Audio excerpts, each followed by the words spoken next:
A la derecha nos sentamos.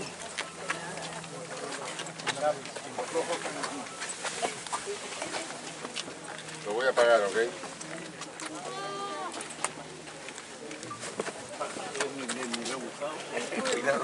Sí, sí. Acá tiene muy buena actitud.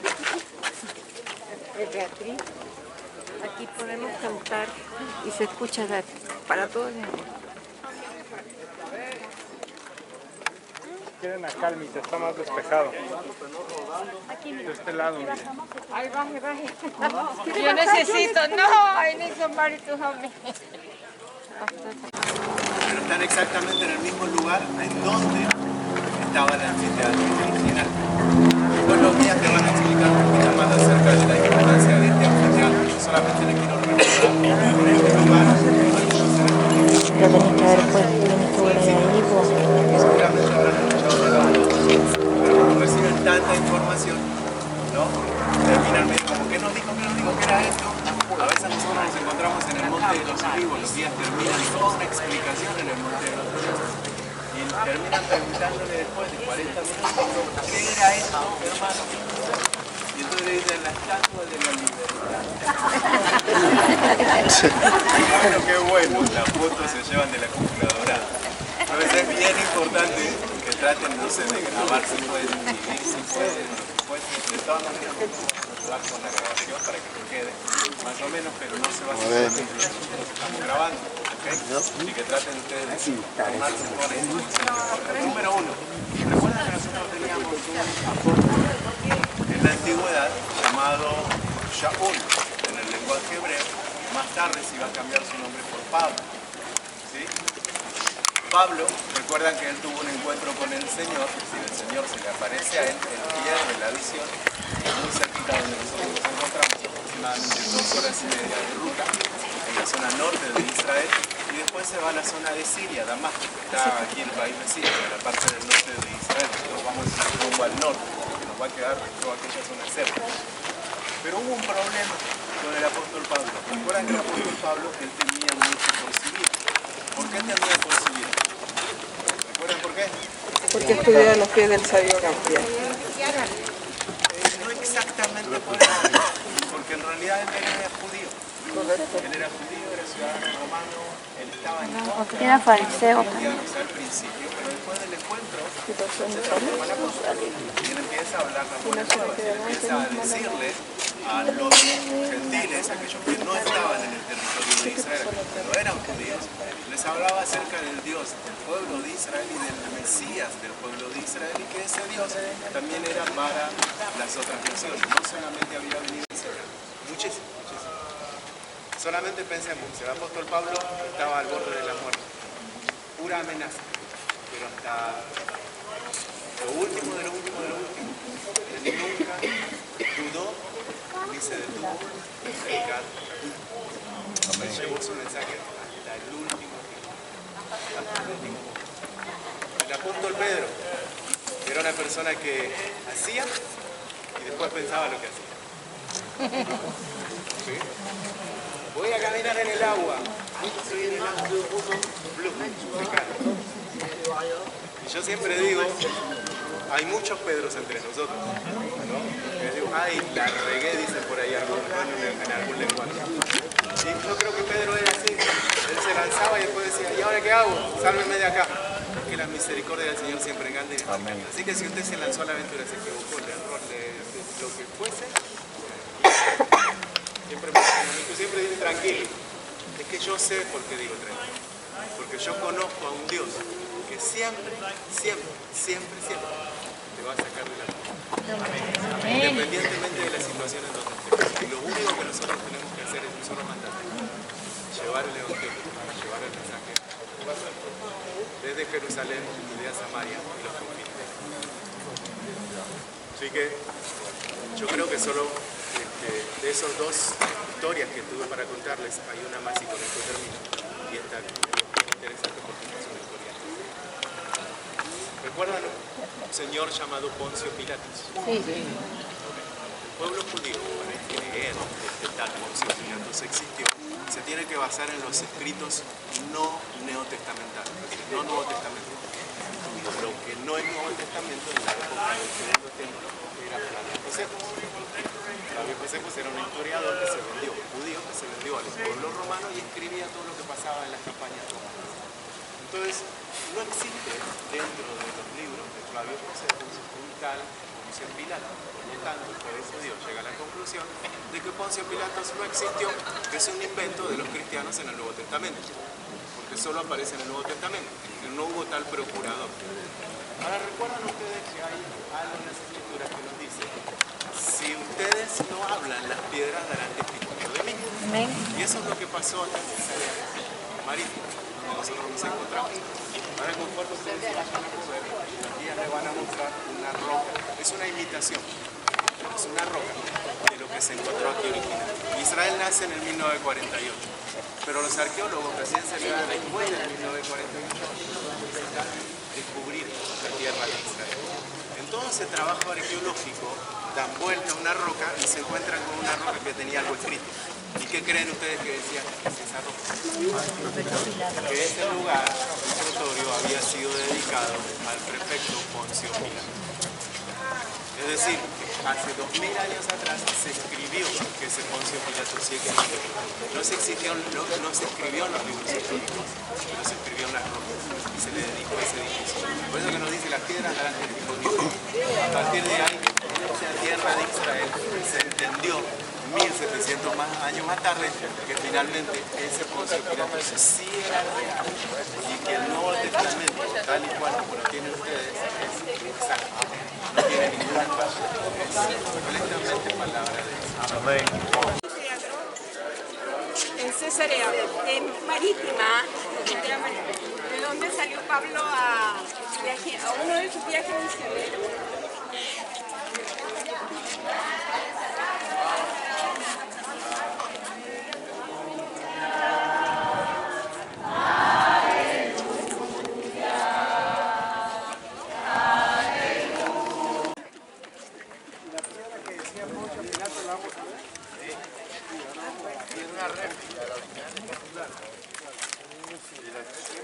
Ok, bien, c'est les instructions.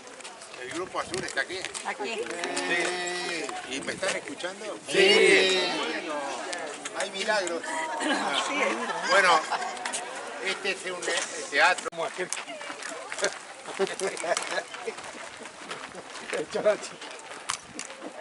Y después cargó un peñón. Mira, esa se la puede llevar. Mira esa. Un esquí, se la llevó un esquí. Originales. Que están llamadas, para que le dure. Típicos trabajos de la época romana, bizantina. El imperio bizantino también estuvo aquí. Verán cómo era originalmente el teatro, era cerrado, tenía una pared atrás, no como ahora que estaba abierto. Ah, sí. Sí. Míralo ahí. Y acá tienen un lugar de donde sacaban las piedras, de donde las traían.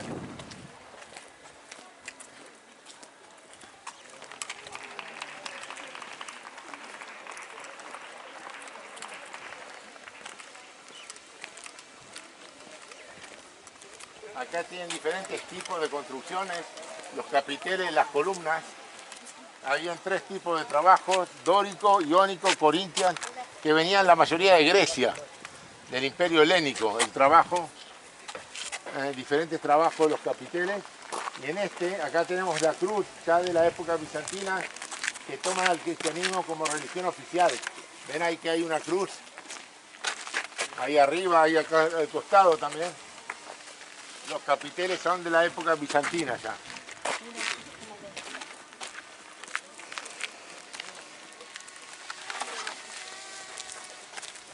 Hay un dron.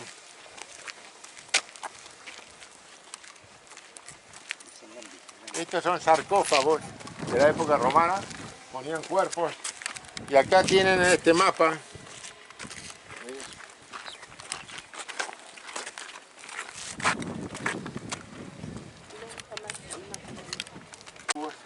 no son granitos mármoles, y los traían donde están los puntos rojos en el mapa, los lugares que traía las piedras para edificar aquí. Esta es la parte pública, ¿okay? El teatro, el hipódromo, los palacios. Y invirtieron mucho dinero en hacer esta ciudad, porque traían de lejos las piedras. Estas piedras no son naturales de aquí, de la zona. Son de la Asia Menor, de Grecia, Corinto, de Creta, de Egipto. Entonces se ve que invirtieron mucho dinero para poder construir aquí. Y había que traerlo hace 2000 años, transporte, o barcos, o en camino con animales, en carretas. No era fácil traer las piedras, fue muy pesado. ¿Ok? ¿Y por qué esta ciudad aquí? Herodes, ¿qué pensó? Pensó en crear el puerto más grande de todo el Imperio Romano, aquí, para darle importancia. El comercio que venía del lejano oriente a Europa pasaba por aquí. Estamos en un eje que es el fin del mar Mediterráneo y el encuentro entre África, Asia y Europa. Nosotros estamos en Asia, pero estamos a un costado está África y el otro lado está Europa. Y aquí el comercio no era con aviones, era barcos. Y entonces la mercadería llegaba por tierra acá y de aquí iba a los barcos. Y venía de Europa con barcos, dejaba aquí, iba por tierra. Entonces él vio que aquí era un lugar bueno para hacer negocio para el Imperio Romano. Y a la inauguración de la ciudad trae al César, al emperador. Y le pone su nombre a la ciudad. Y Cesarea, a nombre de César. Como vamos a ver otra ciudad a nombre de Tiberius, es Tiberíades. Todos querían estar bien con el emperador, que era el que le daba el poder. Sin el apoyo del emperador no gobernaba. Y él sabía eso. ¿Ok? Vamos a ver lo que quedó del palacio.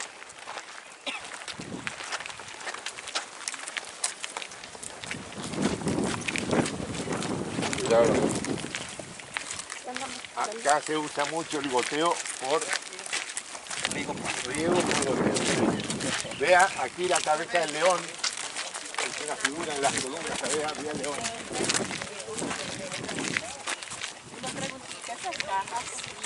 Son sarcófagos. Sarcófagos para los muertos, ok. Miren qué linda visión, los que quieren sacarse una foto en la ventana. ¡Belleza! Y yo tratando de hacerlo con las rejitas y no había necesidad. Ponen la foto y después vengan a la sombra acá que voy a explicar. Voy a dejarlo libre.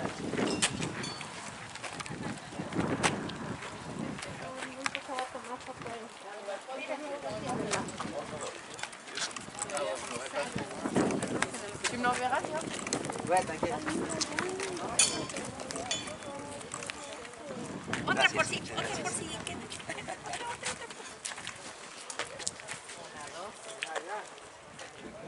Muy amable, gracias.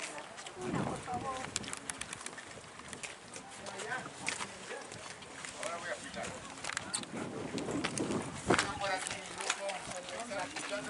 Sí. Perfecto.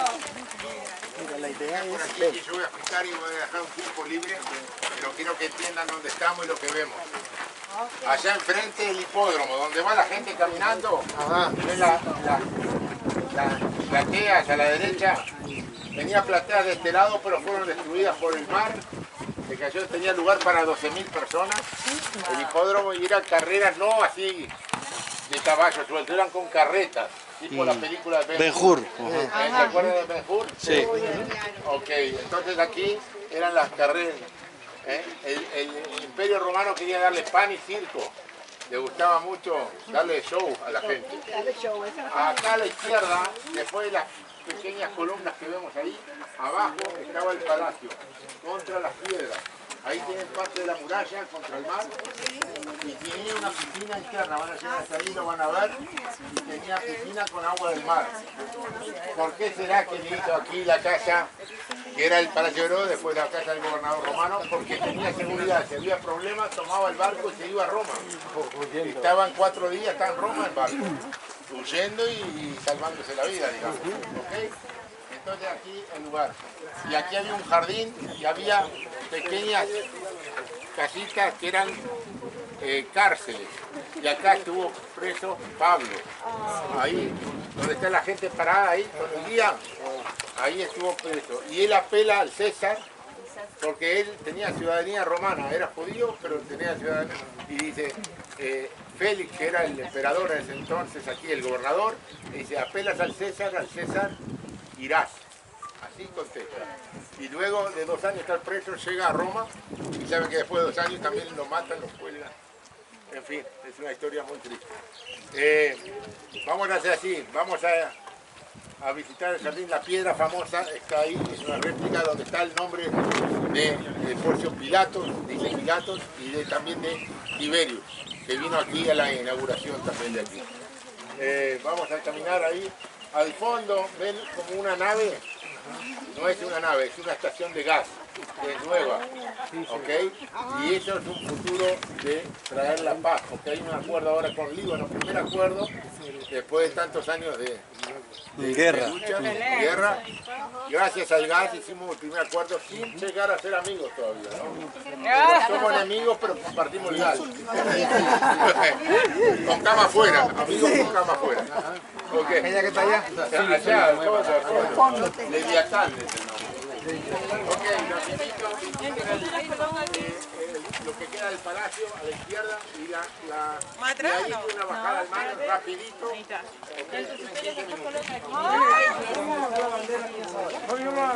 es un restaurante. Mire esa agua tan linda.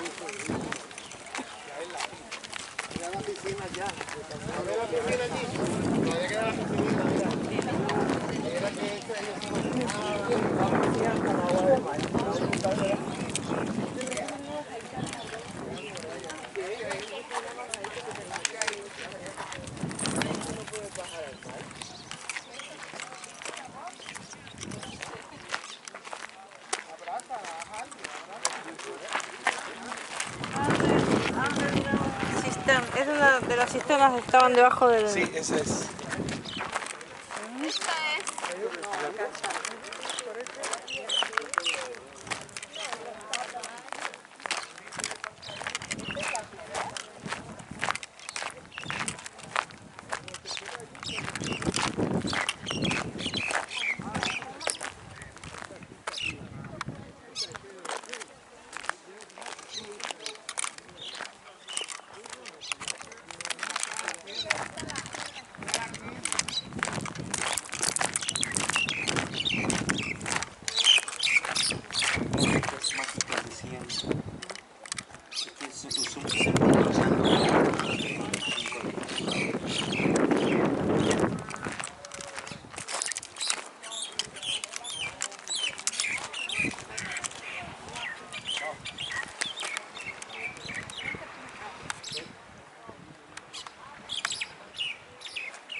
Qué bonito que es.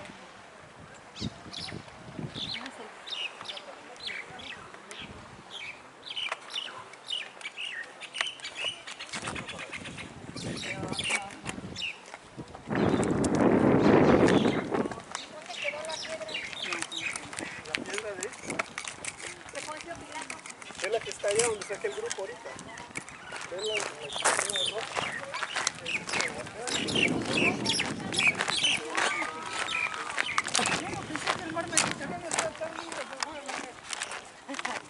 Si lo más clarito, ¿viste?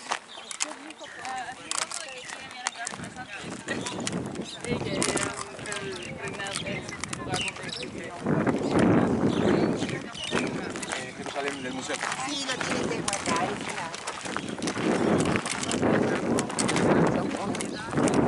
Tú me los pasas. Tú me los pasas.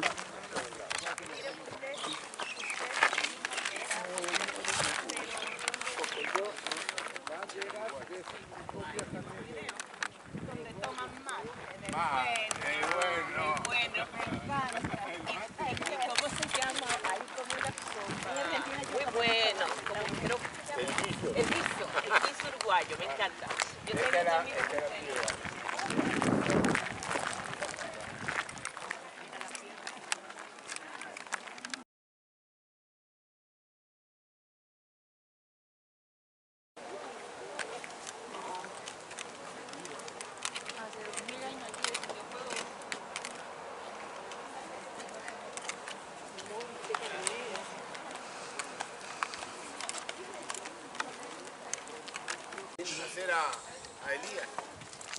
después del desafío.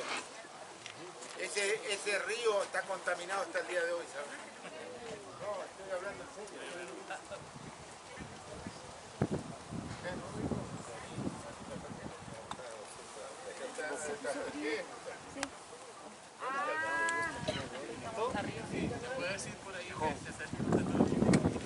Sí, pueden acercarse los hermanos, hermanas, primos, nietos, abuelos, todos vamos a estar cerca como una familia unida.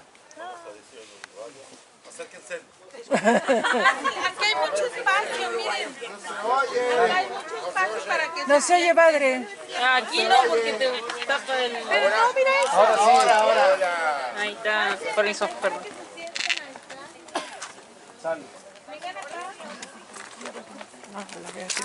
¿Estás grabando al tiro, todo?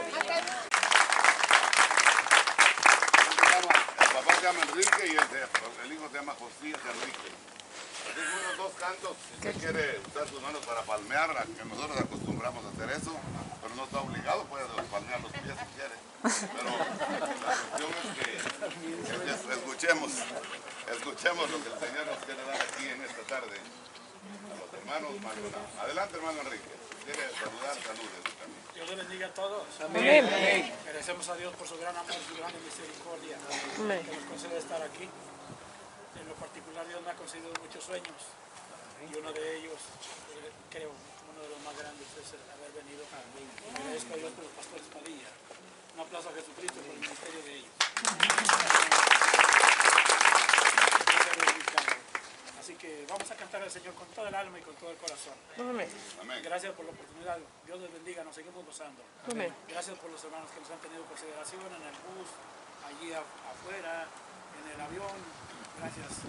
Gracias por aguantarnos tanto. Que Dios les bendiga. Amén. Dios les bendiga, hermanos. Vamos a estar cantando un canto que va con lo que estamos viendo aquí en este lugar. Amén. Si se lo sabe, cántalo con nosotros. Queremos orar en el Monte Carmelo para que el fuego bajara desde el cielo. Y cuando el fuego bajó y todo el holocausto ahí se consumió. Y cuando el fuego bajó y todo el holocausto ahí se consumió. Porque baja el fuego, se quema la llama, se encienda la llama con su poder. Porque baja el fuego, se encienda la llama, se encienda la llama con su poder.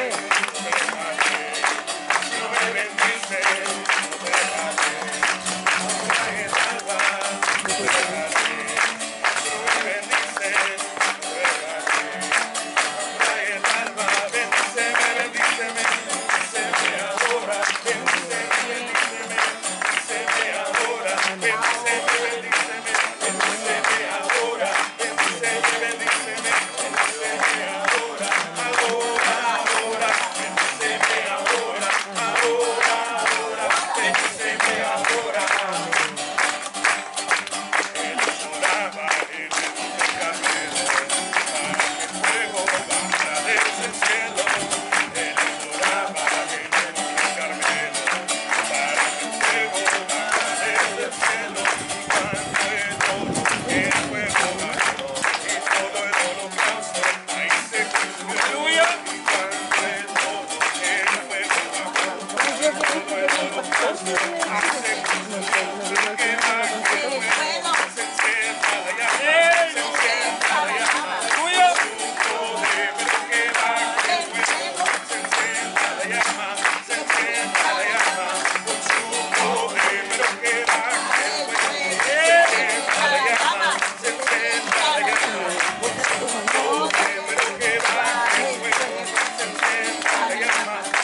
sereno.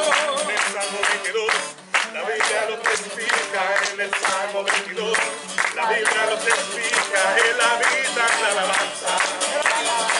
Él habita en la alabanza. En la alabanza, en la vida. Él habita en la alabanza. Dios habita en la alabanza. Y si le alabas, Te gozas, y si le alabas, te gozas, y si le alabas, te gozas, se le alaban en esta tarde. Y si le alabas, te gozas, y si le alabas, te gozas, y si le alabas, te gozas. y si le alabas. En el Salmo 22, la Biblia lo testifica. En el Salmo 22, la Biblia lo testifica. Él habita en la alabanza. En la alabanza, en la vida. Dios habita en la alabanza. En la alabanza, en la vida. Dios habita en la alabanza. En la alabanza, en la vida. Dios habita en la alabanza. En la alabanza, en la vida.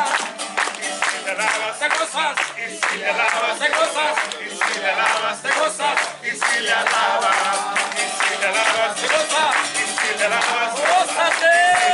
y si le alabas, y si le alabas, ¡Te gozas! y si le alabas, ¡Te gozas! y si le alabas, ¡Te gozas! y si le alabas, y si le alabas, ¡Te gozas! y si le alabas, ¡Te gozas! y si le alabas, ¡Te gozas! y si le alabas.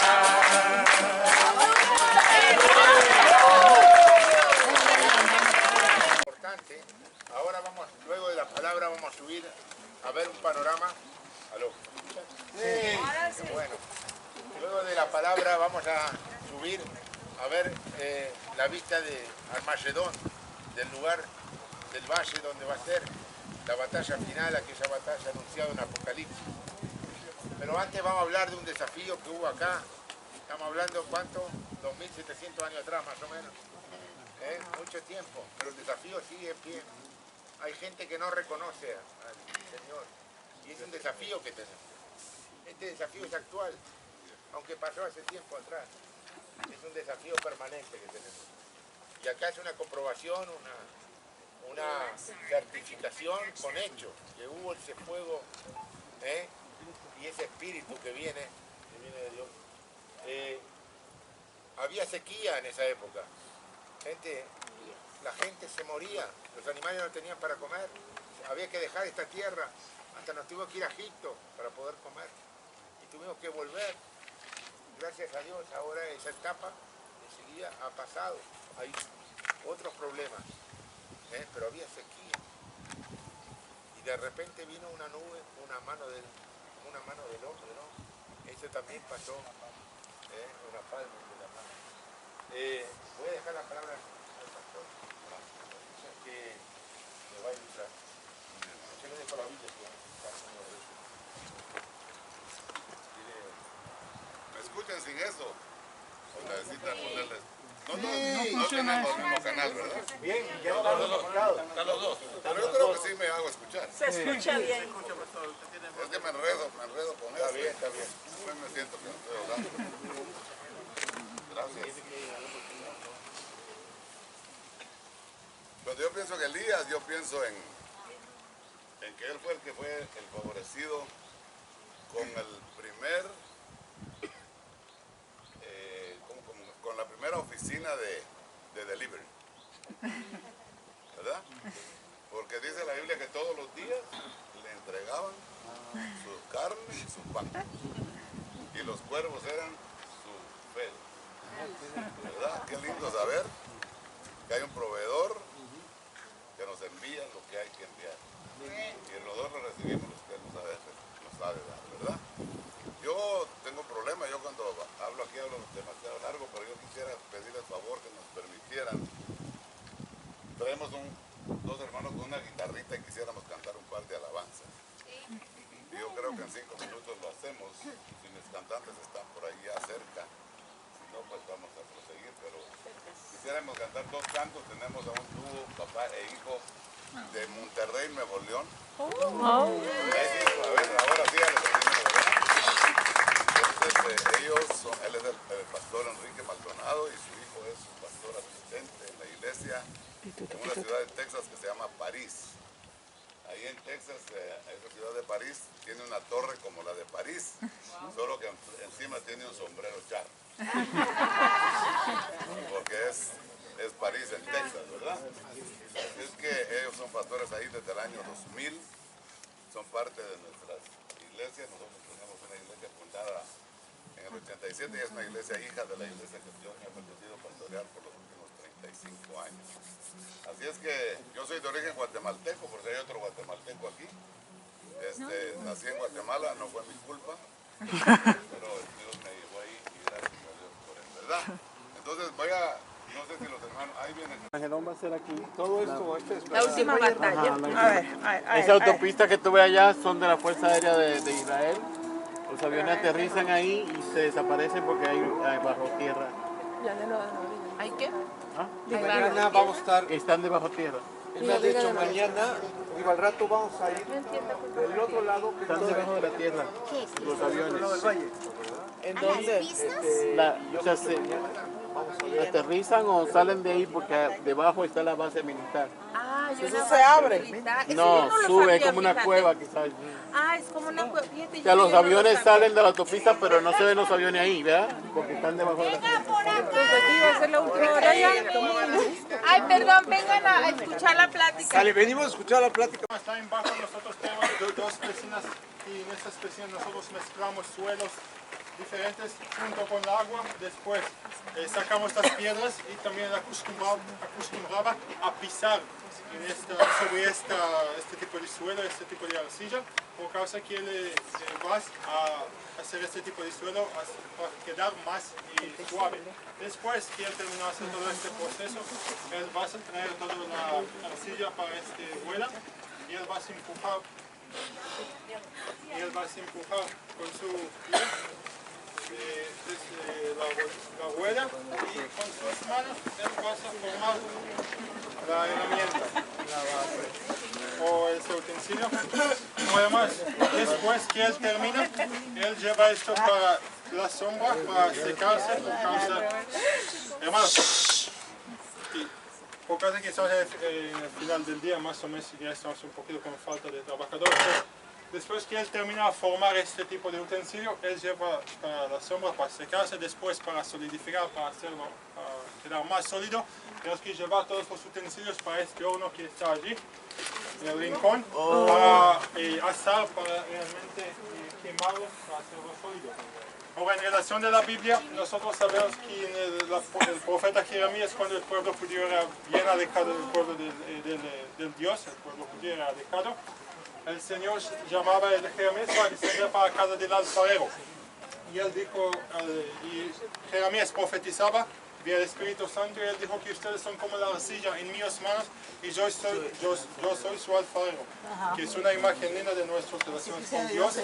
Y también, hermanos, tanto como la arcilla aquí podemos pasar por cambios en nuestras vidas que a veces no entendemos que el Señor que Él hace en nuestro camino. No entendemos los cambios que el Señor hace en nuestra vida, y a veces podemos sentir tanto como pasamos en el fuego de este horno, pero tenemos que recordarnos que si estamos en las manos del Señor, el resultado final siempre está un resultado bueno, por causa que el Señor, Él es nuestro bueno, perfecto alfarero, y siempre Él está en control y sabe que Él hace lo mismo. Aleluya. Thank you very much.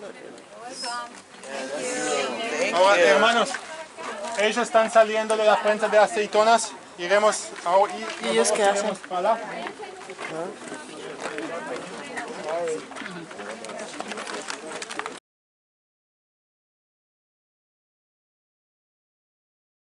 también tenemos un poquito de espacio acá. Bien.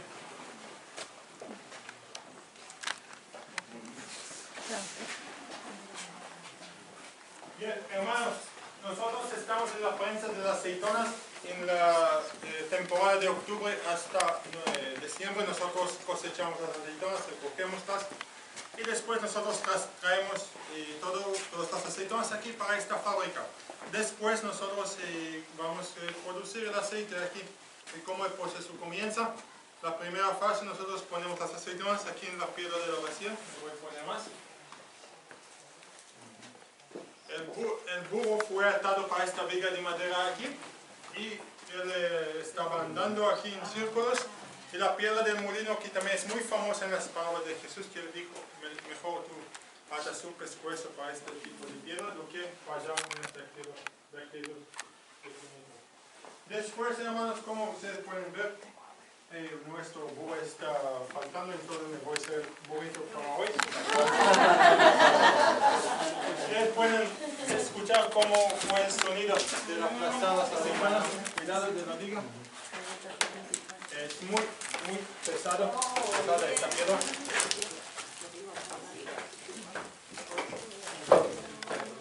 Bien, hermanos, después que sobraba, fue este tipo de pulpa negra.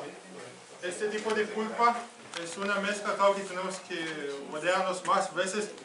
Esta pulpa es una mezcla de los cabocitos y la cáscara, todo aquí está aplastado y todo el aceite también está aquí. Además, después ellos llenaron toda la pulpa en estas canastas, así, y después que ellos terminaron de llenar las canastas, todas las canastas fueron llevadas para esas dos máquinas que están allí.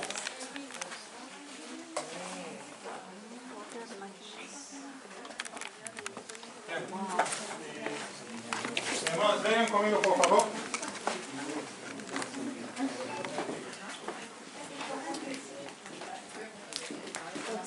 Bien, vengan más, hay más espacio aquí.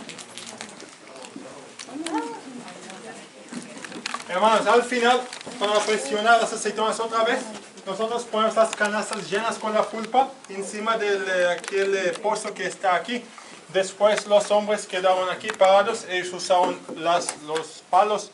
Un palo fue para encima, el segundo fue para abajo. Las piedras fueron levantadas para causar mucha presión aquí. Y este pedazo de piedra cayó y presionaba las canastas y todo el aceite junto con el agua cayó. Estaba fluyendo para este tipo de pozo. Y como el aceite es más liviano que el agua, era muy fácil para separar los dos. Ahora, hermanos, en la época de Jesús y hasta hoy, ellos acostumbraron a repetir esta acción por 3 veces. Ellos acostumbraron a presionar, aplastar las aceitunas por 3 veces y por causa de 3 calidades diferentes del aceite. La primera calidad fue entregada para el templo en Jerusalén por causa que nosotros tenemos el motivo bíblico que las premisas tenemos que entregar al Señor. También si un rey asumió el poder, ellos ungieron a este rey. Ahora, hermanos, la segunda calidad que también es muy importante, ellos pudieron usar para, por ejemplo, hacer productos de cosmética, también para perfumes y también para hacer medicamentos. Para quien recuerda la historia del buen samaritano, que él hallaba a la persona que fue lastimada y él ungió sus llagas con el aceite. Entonces también nosotros sabemos que ellos usaban para propósitos de medicina. Además, la tercera calidad también era muy importante por causa que ellos hicieron los jabones de este tipo de calidad. Ya el aceite era muy oscuro, pero todavía era muy útil para la limpieza. Y también ellos pudieron encender las casas con esas lamparitas del aceite. Ellos pusieron el aceite aquí, encendieron la cuerda que está aquí. Y así ellos consiguieron la luz durante la noche.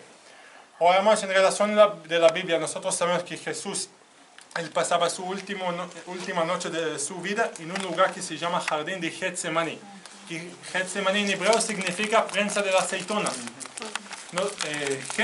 Prensa, Shemanim, el aceite. Nosotros también sabemos que Jesús era en bajo de una presión mental muy fuerte.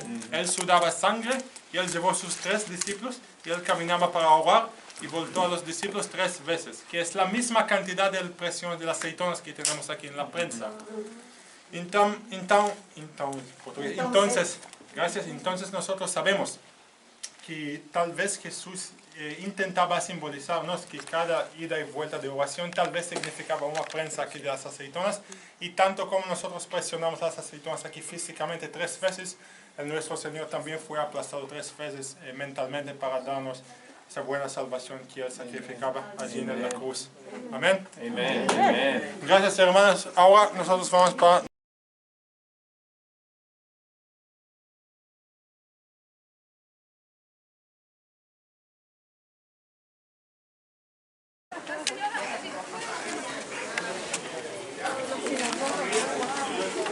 Y ahora sí.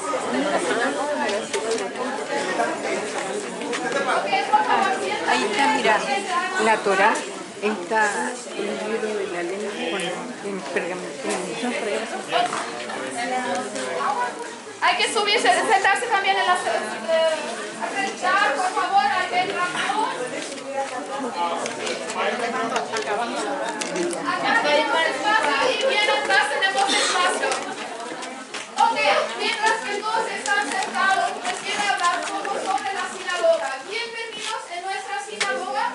Nosotros procuramos reconstruir lo más auténtico posible y para eso nosotros fuimos a mirar cómo fueron construidas las sinagogas del primer siglo y para eso nos fuimos a mirar las ruinas que encontramos acá en Israel.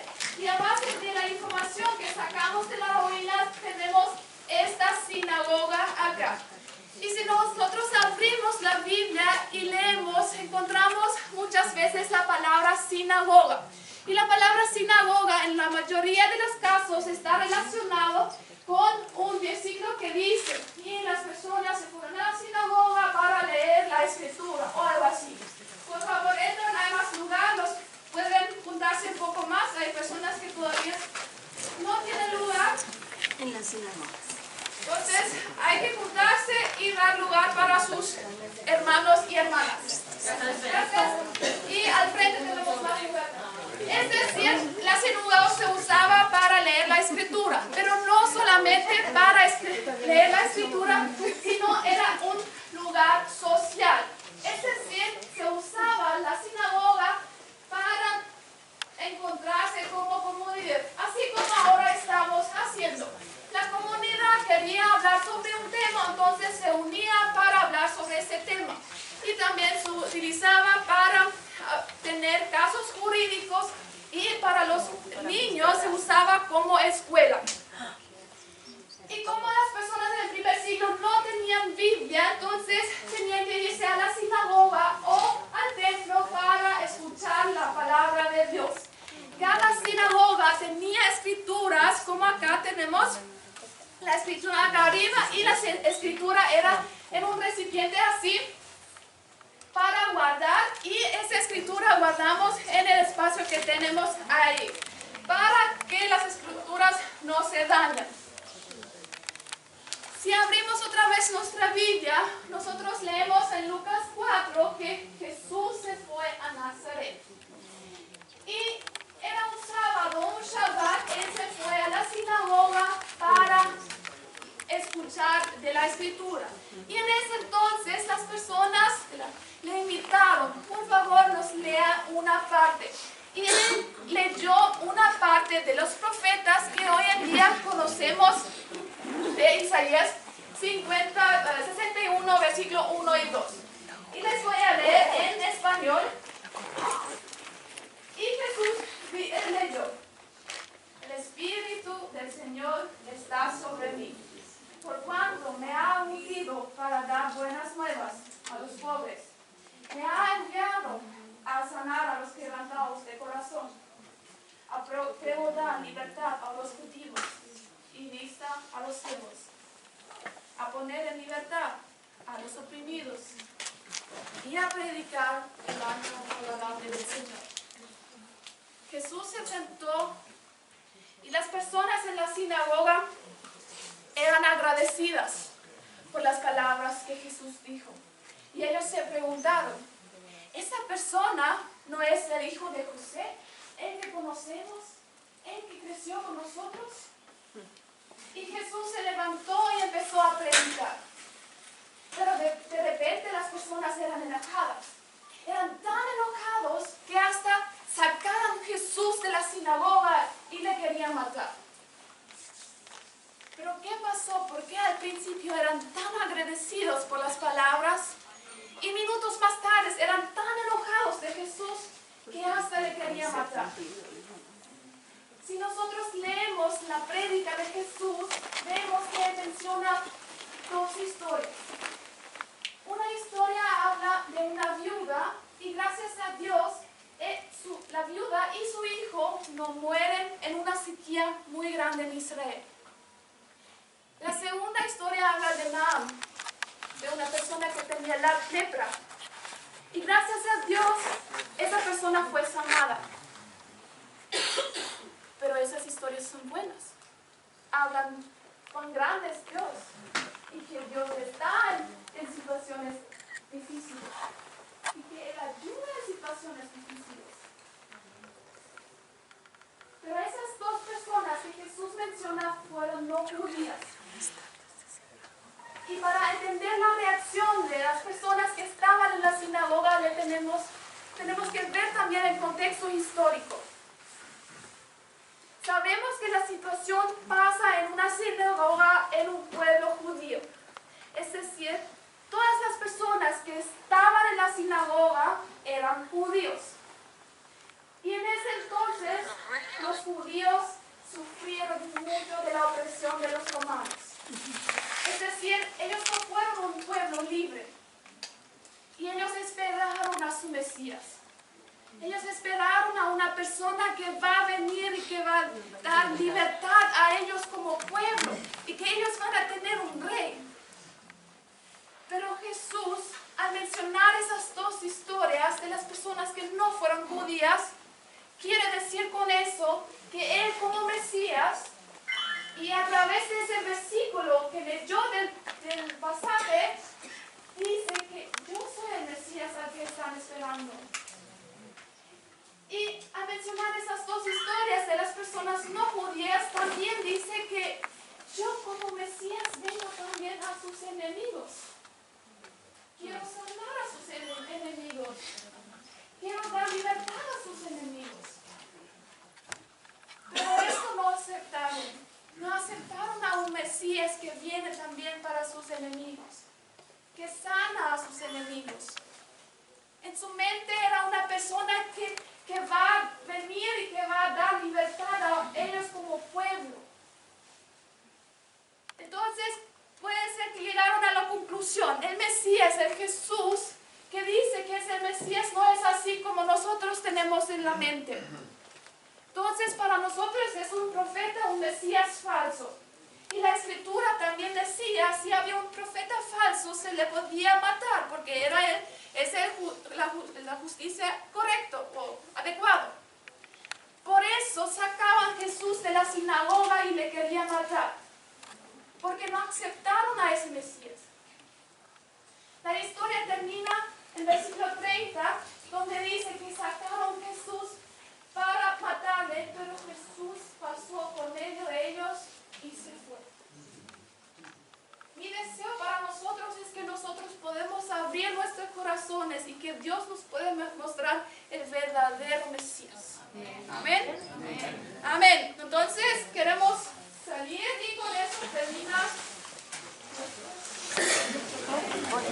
¿Así? ¿Así? ¿Así? Ya.